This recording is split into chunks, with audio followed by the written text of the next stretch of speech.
Salutations, listeners! Before this week's episode begins in earnest, we at Vault Veritas would like to make it clear that the title of this episode was written many months ago and has nothing to do with any recent events in the United States. Thank you for your patience, and enjoy the show.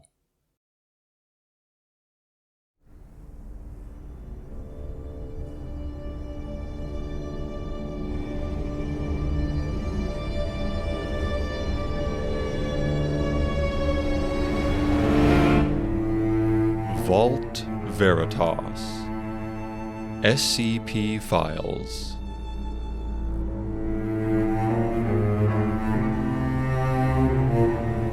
Episode 31 Miscount.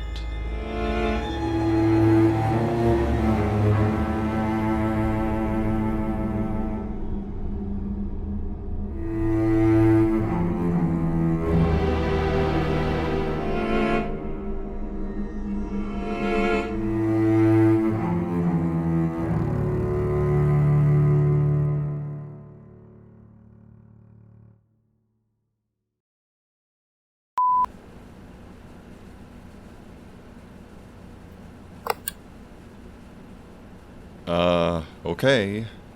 You're on speakerphone, Dr. Sterling, and I'm recording. Good. Glad to see you still remember how to record. I've been recording a lot lately, actually. Sloppily, sure. Do you think I haven't noticed the abrupt endings? You've been cutting material out of your recordings. It's extremely unprofessional, and one might think that you have something to hide. Oh, no, I'm not trying to hide anything from you, Dr. Sterling. I apologize for that. Niall came in at the end of one and the start of another, and he was talking about personal things. I didn't want to break his trust, and his comments really didn't have anything to do with the incident reports themselves, so I've been editing those pieces out to protect his privacy. I see. Was that your choice, or did Niall ask you to do that? He asked, and he does technically outrank me, though you outrank him, so if you ordered me to... No. No, if he asked it, then I suppose I can let it go. But mind that nothing else is cut out, all right? As I said before, we are a professional research organization. There are standards to be maintained. Yes, ma'am. Good. I await your next report, then. Before you go, ma'am, I don't mean to interrupt the process or anything, but could I maybe reduce the rate of the reports, please? Excuse me? I've been reading them so consistently, and they're exhausting. I don't know what it is about them, but I feel so sick. Please, if I could just do one a week instead of two, I think I would feel so much better. Scott, are you honestly telling me that you are unable to fulfill the sole responsibility of your role? I just think that, well, there's a lot happening now.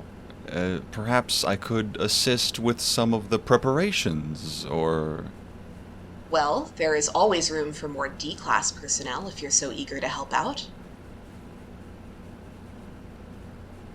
No? Good. I expect another report recording, without any reductions or edits, sitting in my inbox by the end of the day. Understood? Yes, ma'am. That will be all.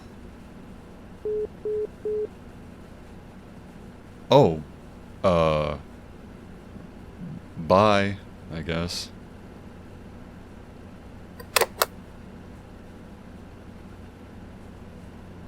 Incident Report 3755-breach-1. One of hundreds of thousands of reports and writings on SCP-3755, colloquially known as Guess How Many.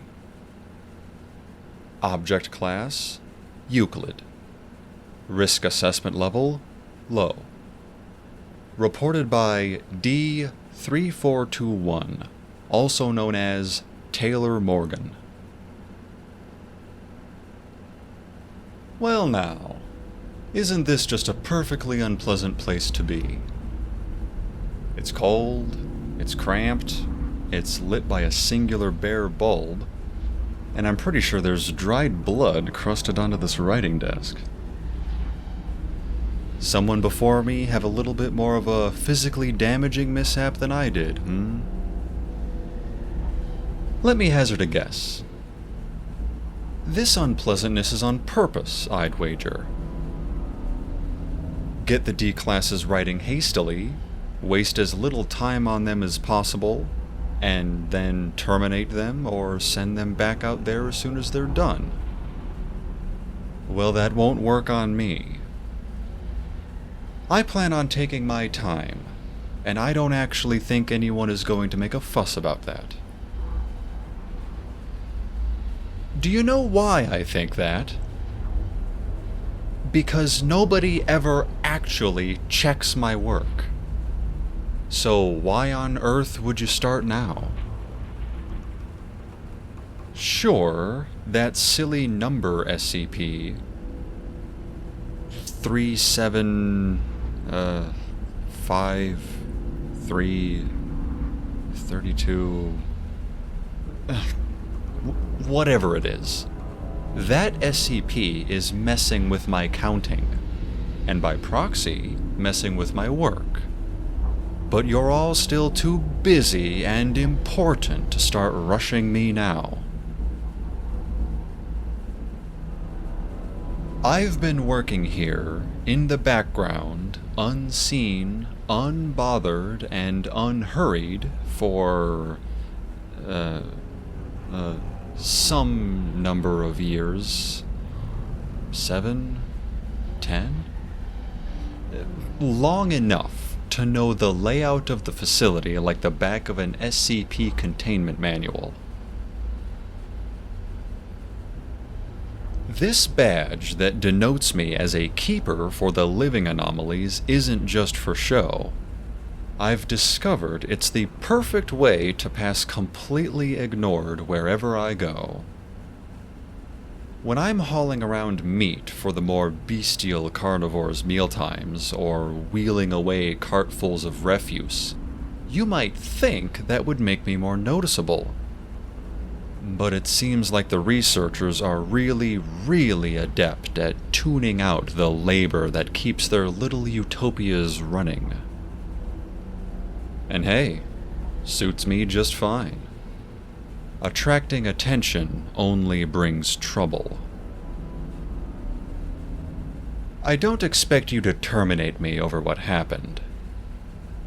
Maybe you will anyways, but it wasn't really my fault, so that would seem a little unfair. How was I supposed to know that there is an anomaly that manifests in some people when they view a collection of exactly 755 similar items? Since you all are aware of that phenomenon, I think it's your fault, not mine, that you don't specifically watch for that number occurring.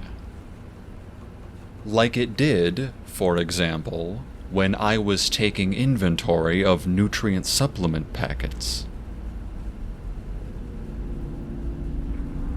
While the other numbers are now scrambled in my brain, I remember that one so specifically. In all other cases, I would look at the piles of stacked supplies, make a rough guess of the numbers, and jot it down. No need to be perfect. The estimates were good enough for the bulk orders we were making.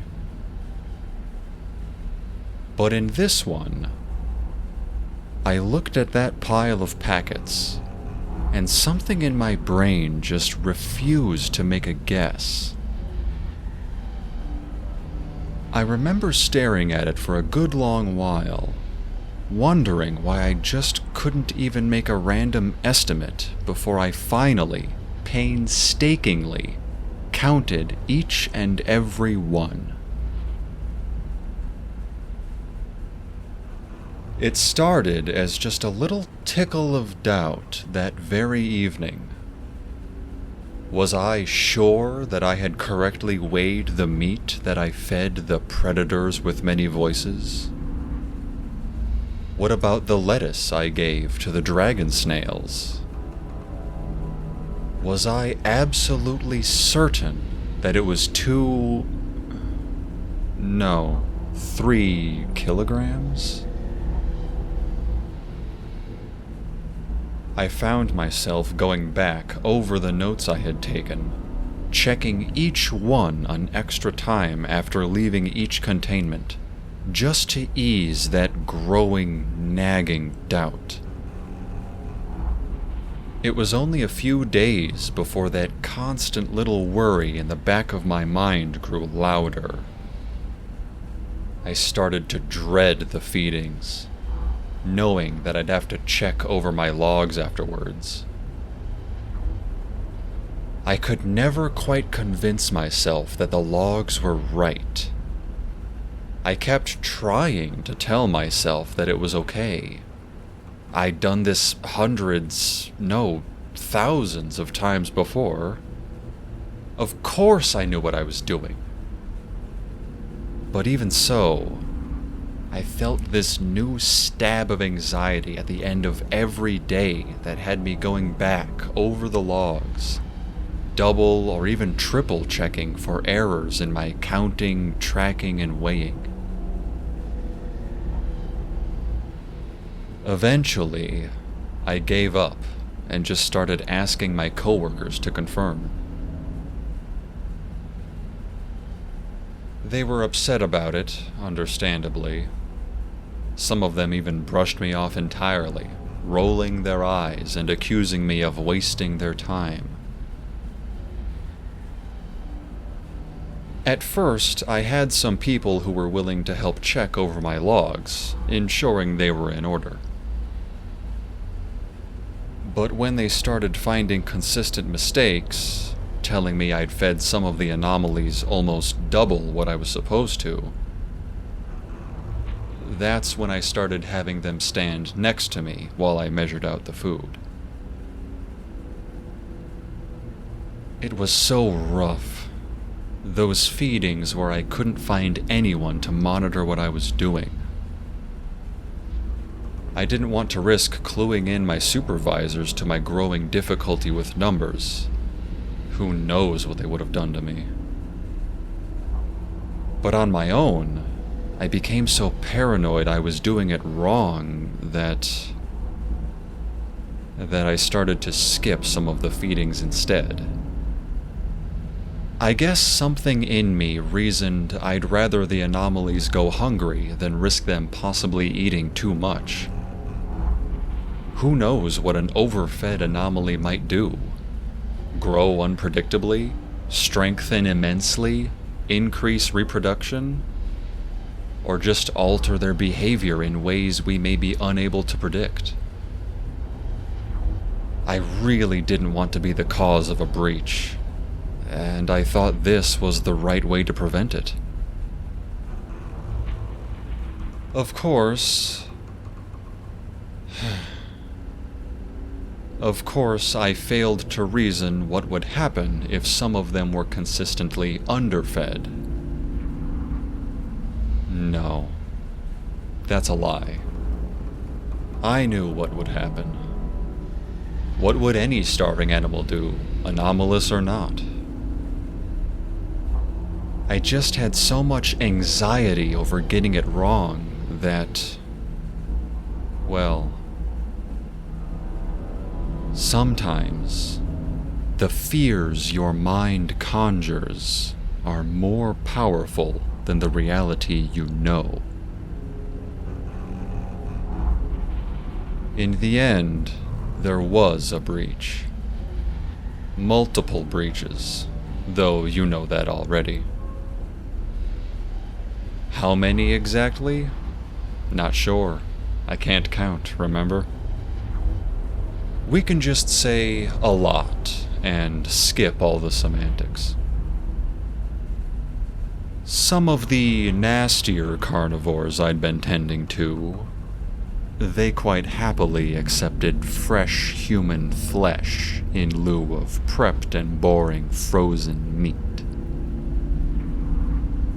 The creatures that had escaped were so ravenously hungry that they carved through the site's researchers and D-classes in a mad, desperate scramble. I remember hiding in the feed closet to avoid all the chaos, desperate not to become a meal myself, thinking, surely I hadn't been the one to cause this. Surely someone out there had been double-checking the feeding logs and realized how long some of these creatures had gone without food. But no. Like I said before, nobody ever bothers with that sort of thing. You run your tests and publish your papers and find new ways to use or contain these anomalies. And none of you actually give a damn about how their containment procedures are run, day after day, year after year. All the D-classes that keep this place up and running, the keepers, the janitors, the kitchen staff, the laundry workers, the groundskeepers, we're the ones making sure everything functions smoothly while you focus on your research. Have you ever stopped to consider just how many of us there are keeping this place running smoothly? Or have you only thought about that damned final report? The one that gets uploaded to the database, all officially, and gets you accolades and recognition. Of course, it didn't take long for them to track the mistake back to me, and then to check my records and realize I'd fallen victim to the counting SCP. Not that it's my fault. It's why I don't think you'll actually terminate me, despite all the destruction this has caused. Why would you ever have thought to tell a D-class in such an invisible position about the threat of this counting-based anomaly? After all, it's apparently quite normal to know a pile of 755 items when you see one. I'm told it's quite rare to not just instantly know. To end up unsure of how to keep track of any form of counting. Like, how long have I been in here for? Beats me. 10 minutes? An hour? A day? It hasn't gotten any less unpleasant, I can tell you that at least. But it feels like I've taken my time here. So fine. I suppose after all of the breaches, I'm not quite so invisible anymore. Let's see what my newfound fame brings. I'm hoping for a blanket, an apology, some amnestics, and a training on this SCP so as to never encounter it ever again.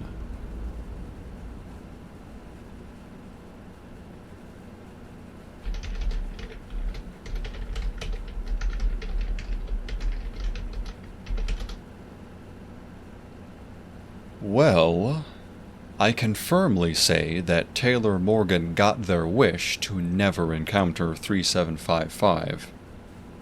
And they were right about their newfound fame. I am not the first to review this incident report. It has multiple creases and even a coffee stain. It seems this one has been passed around quite a few times, likely as our superiors attempted to understand the breach and create additional containment measures to prevent a repeat occurrence. Taylor never got to truly bask in their limelight, though. The database notes they were terminated shortly after this incident. The Ethics Committee admitted that it was not technically Taylor's fault, as they had not been warned about the manifestation parameters of SCP-3755. Though they did also release a statement condemning Taylor's secrecy around their new difficulties performing their tasks. It was also still deemed necessary to name a scapegoat in order to appease the mobs of angry, traumatized, and grieving personnel that the breaches created. And Taylor was, of course, the most expendable person involved. I really don't like thinking about the implications of this one.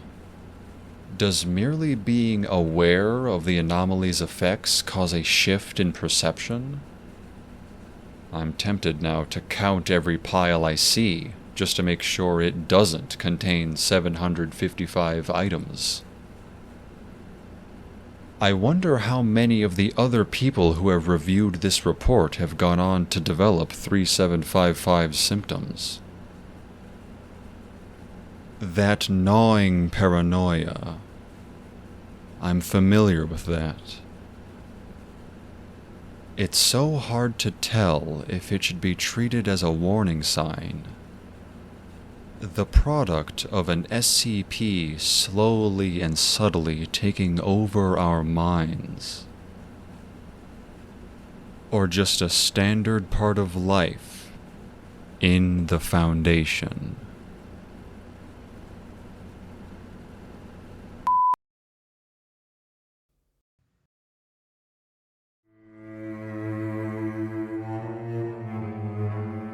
Vault Veritas SCP Files is a podcast inspired by the SCP Foundation.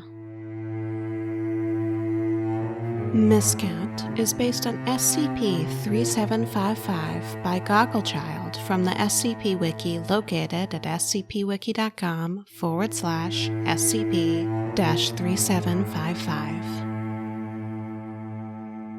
It is licensed under a Creative Commons Attribution Share-alike 3.0 unported license. This episode featured Justin Gellner as Scott Anderson, and it was requested by our listener, Eliza. It was written and edited by Leola Angel.